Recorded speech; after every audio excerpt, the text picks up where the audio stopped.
محكمة في صنعاء إصدار حكم إعدام نقل الرئيس أحمد علي عبد الله صالح. حاجة مضحكة هذا والله، إنه يعني هذه مهزلة. الرجال ما قد جابش ولا كلمة حتى، ولا قد طلع في ما وينه، ما جابش كلمة أساسا. ليه خوف هذا من لهذه الدرجة؟ ليش؟ لأنه شعبي وطني. الشعب كله بيختاروا لو انتخابات. أنا أطرح الكرت 2 كيلو داخل الصندوق، أكيد الشعب كله بيختاره. ليش؟ لأنه وطني. أنا يعني صميل أنا أرجع أكرهه وأحب حقك السيد صميل، يعني ما تحترمش رأيي، ما فيش حرية رأي، ما فيش وجهة نظر يا أخي. مثل ما أنت تحب حقك السيد، أنا يعني أنا مرتاح لهذا الشخص. هذا الرجل كان في عهد هذا الزعيم كان معه وظيفة، راتب يستلم شهريا.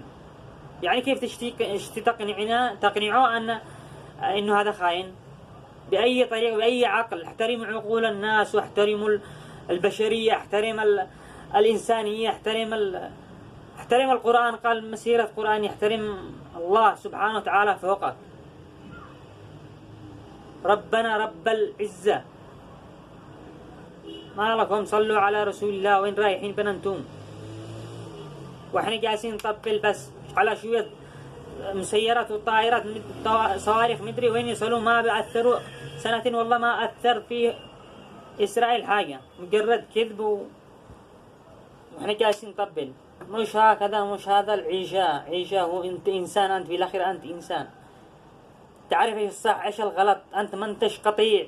مجرد ما يطلع السيد يعمل لك كلمة خلاص بعده يعني سواء كلام صح او مش صح. مش هكذا.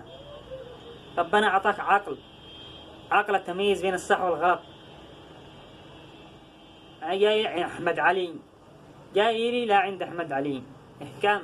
ليش خاين؟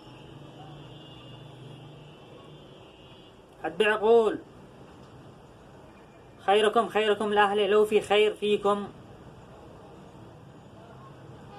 إن الشعب فيه خير. لو فيكم الخير، إن الشعب فيه خير. الشعب كله فقير. الشعب متسول في الطرقات، في الشوارع، في المستشفيات، في الصرافة، في المطاعم، في الجوامع. هذا الشعب منهار والله، ما غير. أساسا أنا اشتي أعبر عن رأيي. ليش؟ كيف أنك على حق، وأنا لو في واحد اشتي أعبر رأيي، مجرد رأي تقوم تقمعه يعني.